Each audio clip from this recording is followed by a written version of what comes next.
안녕하세요. 썰스타그램입니다. 오늘의 사연 시작해 볼게요.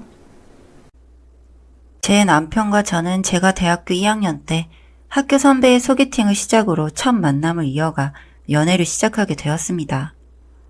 남편은 저보다 2살 많았고 군대를 다녀와 저와 학년은 같았어요. 남편과 저는 성격이 정반대여서 결혼까지 이어지는 데는 우여곡절이 아주 많았습니다. 우선 저는 싸움이 나면 그 상황을 벗어나 혼자 생각한 후 차분하게 대화하는 걸 선호해요.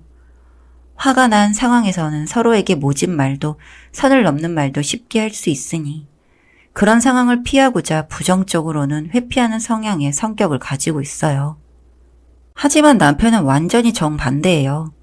그 상황에서 서로에게 상처를 주더라도 바로 해결하길 바라더라고요. 연인 사이에서 사소한 다툼은 무수히 많은데 그때마다 저는 피하고 남편은 달려들고 절 압박하니 못 견디겠더라고요. 그렇게 싸울 때마다 남편은 회피하는 절 못 견디고 이별을 소리쳤어요. 하지만 늘 짧은 이별을 가지고 남편은 차분해지면 다시 철 찾고 저는 그 사람을 사랑하니 마지못해 받아주는 걸 반복했었죠. 이런 무심한 날들이 2년 가까이 지속되고 어느 날에는 또 사소한 이유로 싸우다 이번엔 제가 도저히 못 참을 것 같다 헤어지자고 그만하자고 했죠. 늘 남편이 먼저 하던 말을 제가 먼저 내뱉자 남편은 상처받은 눈으로 절 두고 떠나더군요. 물론 바로 다음날 울면서 절 잡았지만요. 저는 정말 그때가 남편과 저의 마지막 순간일 줄 알았어요. 울며 저를 잡는 남편을 모두 거절하고 휴대폰 번호를 바꾸고 휴학까지 했었거든요. 4학년 막 학기에 남친 때문에 휴학한 미친년 소리를 들으면서도 어쩔 수 없었죠. 휴학 중 저는 원하던 회사에 취업을 하게 되었고 1년 반쯤 회사에서 자리를 잡은 후 다시 복학해 취업계를 내고 최소한으로 학교를 다니며 졸업을 했습니다. 남편은 이미 졸업한 후였죠. 회사를 다니며 대학 친구들이나 선후배들과 가끔 연락도 하고 만남도 가지며 남편에 관한 이야기를 종종 들었어요. 저와 헤어진 후 많이 힘들어했다. 신입생을 골라가며 만났다더라. 연상을 만났다더라 등등. 무수한 이야기가 있었지만 흘려들었어요. 솔직히 전 못 잊었어요. 첫사랑이었고 첫 연애였고 제 모든 처음이자 모든 걸 줘도 좋을 것 같은 사람이었고 정말 사랑했거든요. 하지만 선을 넘으면 결국 무너질 사람은 저 하나라는 생각에 그냥 모르는 척했죠. 그러다 대학 동기들과 술자리 약속이 잡힌 날 술집으로 걸어가던 중 우연히 그 사람을 봤고 저는 주먹을 꽉 쥐고 모른 척 지나가려 했으나 그 사람은 달려와 제 가방을 살짝 쥐고 주저앉아 울더라고요. 너무 보고 싶었다고, 얼굴 한 번 더 보면 다 괜찮을 것 같았다고, 너무 힘들어서 죽고 싶었는데 지금 꿈꾸는 것 같다며 숨도 못 쉬고 끄끄거리며 말하더라고요. 그 모습을 보고 저도 그냥 끌어안고 같이 울었어요. 그 이후로는 그냥 시간이 지나는 줄도 모르고 모든 일이 해결되었습니다. 남편은 제게 대부분의 것들을 맞춰주었고 서로가 서로의 유일이라는 것 마냥 사랑했어요. 그리고 저희는 재결합한 지 반년이 채 지나기 전에 서둘러 결혼을 했습니다. 주변 사람들 모두가 저희는 결국 결혼할 줄 알았다며 축하해 주었어요. 남편은 부모님이 2분 다 돌아가셨고 모은 돈도 그렇게 많지 않아 저희 부모님이 지불해 주셨고 남편이 가구 1-2개, 제가 차 1대 사서 들어왔어요. 같이 타고 다닐 생각이에요. 그리고 결혼 1년 만에 축복처럼 아이도 찾아왔어요. 정말 완벽하다고 생각했죠. 결혼 후에도 저는 행복한 일들만 가득한 줄 알았어요. 그것도 당연한 기대인 게 그렇게 힘들게 돌고 돌아 영화 같은 재결합을 이뤄내고 결혼에 성공한 후 아이까지 생겼으니까요. 저와 남편은 함께 육아휴직 후 아이를 돌보고 함께 매일매일을 지냈어요. 그런데 그 꿈같은 모든 시간이 깨진 건 단 한 통의 우편 하나였어요. 아니, 그 우편이 시작이었죠. 우편 속에는 날짜가 지워진 초음파 사진과 제 아이보다 조금 더 많은 나이의 아이 사진, 그리고 쪽지 한 장이 들어있었어요.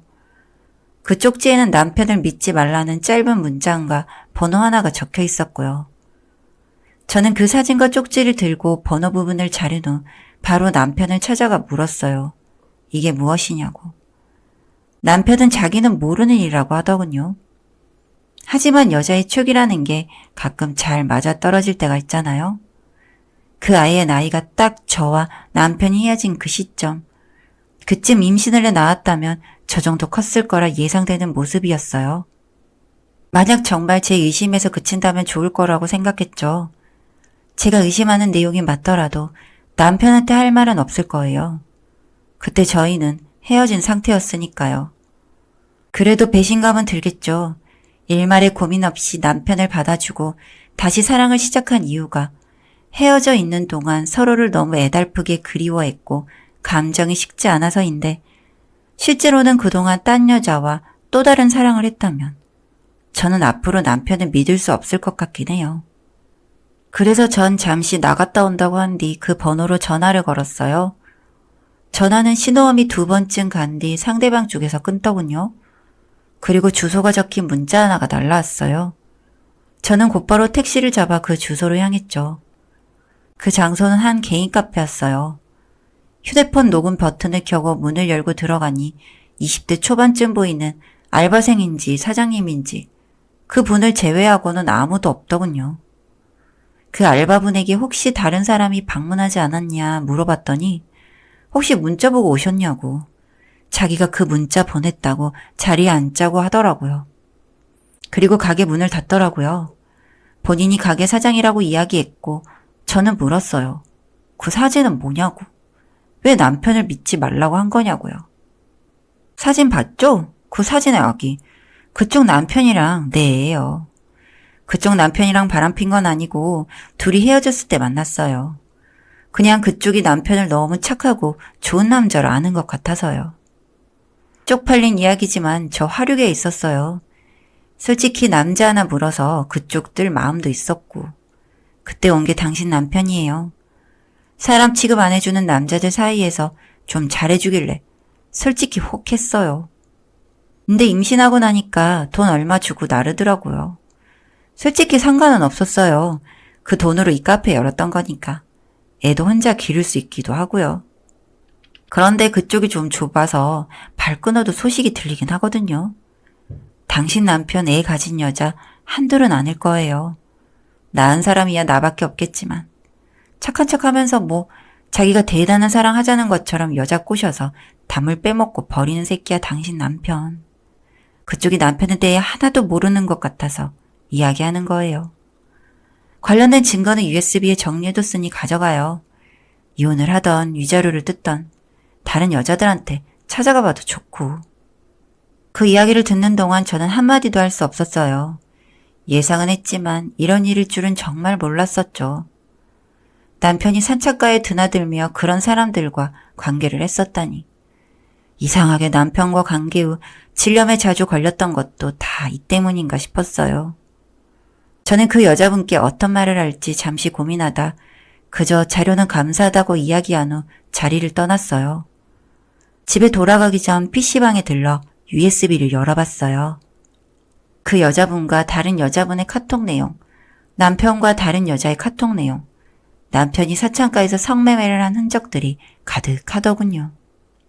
저는 엄마에게 전화해 아는 변호사와 연락처를 보내달라고 했어요. 엄마는 무슨 일인지 물었지만 끝나고 이야기하겠다고 했죠. 연락처를 받고 대충 내용을 설명하고 USB 속 자료를 전부 넘겼어요. 변호사만 선임하면 대부분의 과정은 그쪽에서 해결해 주더라고요. 제가 할 일이 없었어요. 저는 우선 집으로 가 혹시라도 아이에게 안 좋은 영향이 있진 않을지 걱정이 되어 검사를 해야겠다 싶었어요.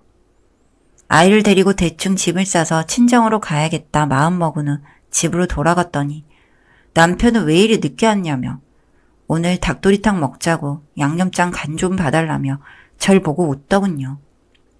전에는 그 순수한 미소가 참 좋았는데 진실을 알게 되니 그 웃음이 너무 역겨웠어요. 어떻게 나한테 그렇게 사랑한단 말을 하고 최근까지도 성매매를 할 수 있었는지.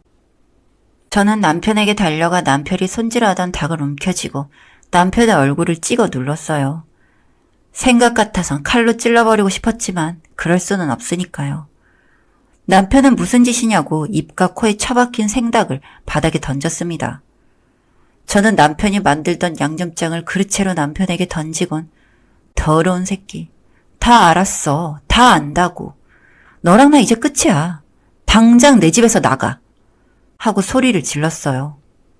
남편은 찔리는 게 있는지 어벙한 표정으로 절 올려보다 제 다리를 잡고 전부 아니라고 뭘 듣고 본지는 몰라도 다 아니라며 빌더군요. 전 가방 속에 든 USB를 남편에게 던지고 당장 안 나가면 경찰에 신고할 거라 소리를 질렀어요. 남편은 주섬주섬 부엌에서 양념장과 닭껍질을 씻어내곤 말없이 집을 나가더군요. 남편이 집을 나가고 전 바로 다음날 아이를 병원에 데려가 혹시 문제가 있지는 않은지 검사를 했어요. 겸사겸사 제 성병 검사도 했고요. 다행스럽게도 아이와 저 둘 다 아무 문제가 없더군요. 그리고 변호사 사무실을 찾아가 변호사님의 말씀대로 소송을 진행하기로 했어요. 남편의 회사에도 성매매 관련한 자료를 보내기로 했고요. 아마 퇴사 처리를 당하겠죠. 성매매와 관련된 일이니 아마 위자료뿐만 아니라 법적 처벌도 피하지는 못할 듯하네요. 그리고 친정으로 들어가 부모님께 모든 사실을 말씀드렸죠. 아빠는 당장 남편, 아니 그 미친놈을 때려 죽이러 간다고 나섰지만 저는 아빠를 말렸고 법적으로 바닥까지 보여줄 거라 이야기했어요. 그렇게 겨우 어느 정도 정리가 되긴 했네요. 정말 사랑이라고 했다고 생각했는데 현실은 불륜 드라마 한 편 찍었네요. 아빠 없이 클 아이가 걱정되지만 그 목까지 더 사랑해주고 아껴줄 거예요. 부모님도 아이는 죄가 없다고 본인들이 아이를 기르는데 도움을 주겠다고 힘도 실어주셨고요.